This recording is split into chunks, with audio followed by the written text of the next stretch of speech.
I was trying to figure out how to broach the topic smoothly, but I couldn't figure out a smooth way to make it work. I think that's why we don't talk about it enough, but it needs to be talked about. So here I am. Divorce is a real thing. Divorce is a real tragedy.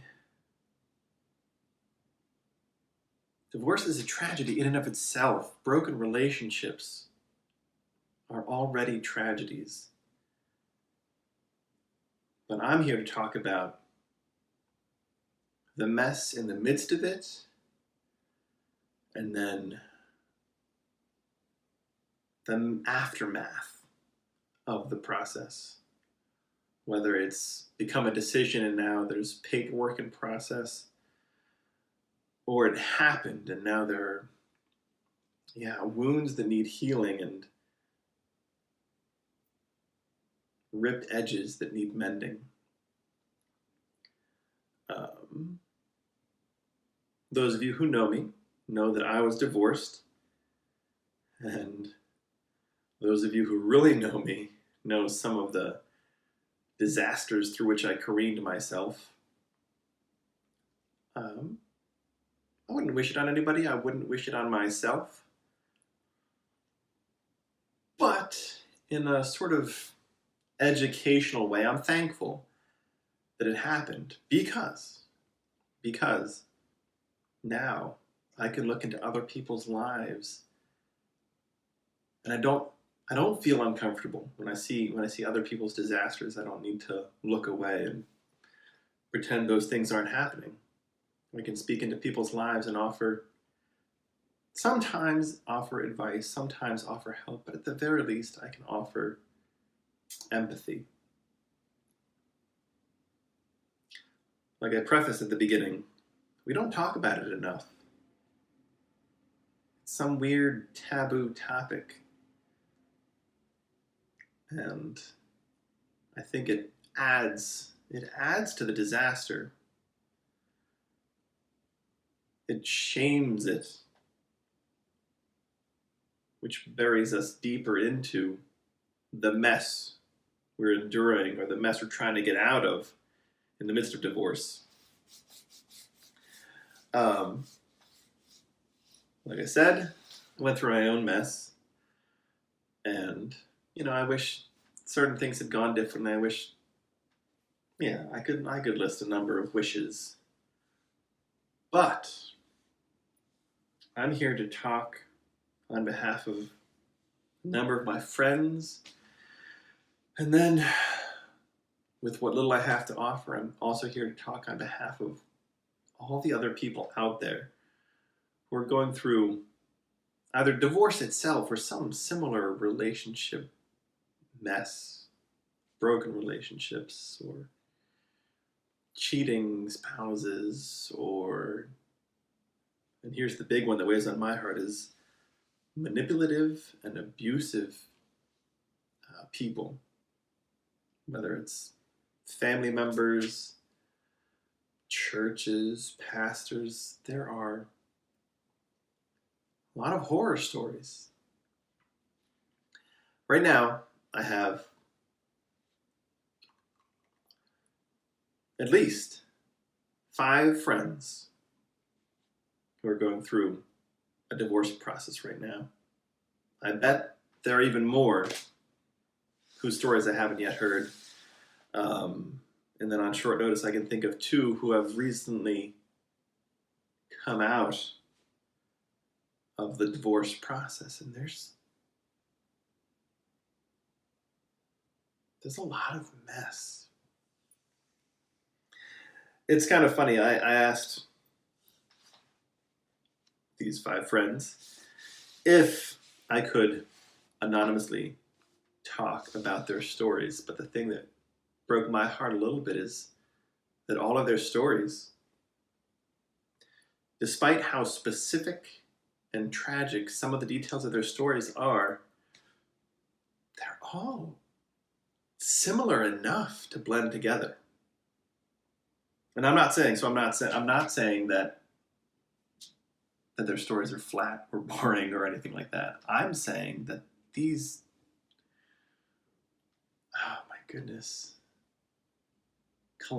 these calamities are too common. Far too common.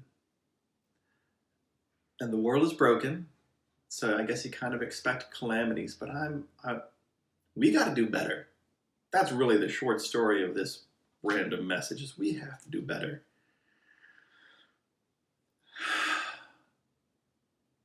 From almost all of them,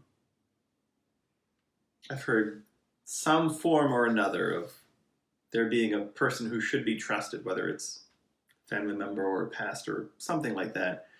Some form or other of manipulative people telling these friends of mine who are going through the divorce process that they need to do something.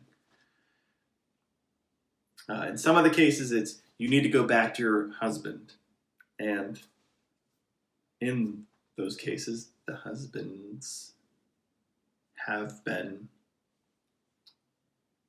some kind of abusive, some physical, most of them definitely emotionally abusive. There have been messes of lies, deception, other hidden things. And it angers me. It angers me that those people who are designated for caring about those in need have done such, I'll say, lazy jobs. Granted, I have not been able to review each and every detail. I don't have the spark notes of each situation, but I've talked enough, I've heard enough, I've asked enough questions. It's just about impossible to deny that some key individuals are overlooking what's happening and then providing what they think is an easy solution.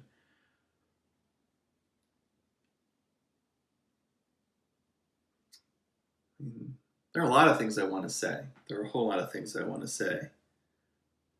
The first thing I want to say to those of you out there who are going through the same or similar mess is you are not alone. It sounds like a cheap phrase coming out of my mouth. You're not alone. Something you could post on your wall. But at least from experience, I know what it was like when I was going through my mess. And from hearing my friends talk about it seems like a common theme to think nobody's there for me. I've said in my past and heard from some of my friends things like, all the people I expected to be there for me are just kind of missing or quiet or silent. Sometimes worse. Shaming, but at the very least silent. So I want to say you're not alone. It might not be the people you were expecting. The people you're expecting might not be the ones who offer the support that you need, but you're not alone. There are those out there who will hear your heart and will care and will listen. And by God's grace, will pray and revisit, will ask and check in later. There are people out there who really care. That's one side of the message is you're not alone. People care. You're not alone. People care. Not the ones you're expecting necessarily, but people will care. I guess, and then the other half of the message I have today is take a glance. This is all the people that are surrounding a person who might go might be going through a calamity like this, take a glance at your own heart, and then take another deeper glance at your own heart. It is quite possible, and hopefully it is just this, quite possible that you've missed something, that you've overlooked something. I hope it's that mild. But again, from the stories I've heard, it might be darker, it might be deeper. So I'll say it again, take a deep glance at your own heart, especially if you're in a place of authority, in a place of being supposed to offer help, reconciliation, guidance, whatever. Take a deep glance at your own heart. If you're deliberately causing harm, if you're deliberately crushing people, especially the most vulnerable people, those who are trying to escape abusive relationships, if you're trying to make a mess of that even more, may God have mercy on your soul. But perhaps you're somewhere wavering in between. Perhaps you're too tired to invest time and energy into sorting out what's really happening. Say it again, take a glance at your own heart. And beware, you might drift down a slippery slope from which you can't escape. Again, hopefully you just overlooked some things, but I gotta say it again, take a deep, diligent look at the choices you are making. People are in need. People are in real need. Divorce is not one-size-fits-all solution to all relationship problems. I'm not saying that. I'm not saying, hey, divorce is fine, let it slide, it's going to be okay. I'm not saying that. But abuse is real. And divorce, heartbreaking though it is sometimes the only answer to living with a violent, destructive person. And so we collectively have to stop shaming the people who are escaping from those evils. I'm not perfect by any means, but at the very least, I'm trying hard to see the people who have been injured over and over again. And I'm trying to understand better what it's like to live in abusive situations, and I'm trying to offer whatever little help I can. So that's what I have. The first half is just offering the hope of you're not alone. There are people that listen, people that care. Again, the second half is talking to the people who really should be doing better. Family members, pastors, counselors sometimes. Anybody who is in a position to help, anybody who's supposed to be helping, be careful that you're not being lazy, being calloused, being manipulative. Be careful. If it's deliberate, be really careful. But if you're just, tired or confused or, nearsighted, short-sighted, whatever, be careful. Don't hurt people more. Look, listen, ask, listen some more.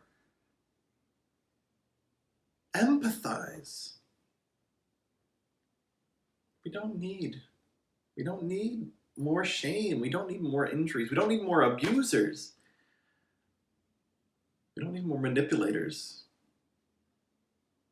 We need people who care, who love, who pause and listen. And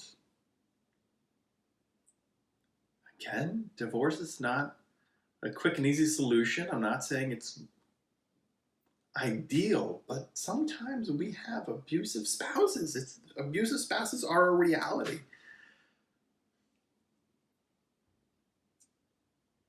So you can't just press your thumb down on the people that are trying to escape from that. Sometimes we're looking for cheap outs. I get that. Sometimes. But we, and you need to be diligent in asking the questions so that we can have a clear picture of what's happening. We won't have a perfect grasp on everything in the universe, but we can still get a relatively good idea of what's going on. And then we can offer feedback. And far more often than not, the only feedback that really makes sense to offer is empathy. Support. Not support of divorce in and of itself, but support of getting out of abuse. We gotta do better. We gotta do way better. Especially us who are in positions of authority. Again, family members, pastors, other counselors. We gotta do better. We gotta talk about it more. We gotta learn about it more.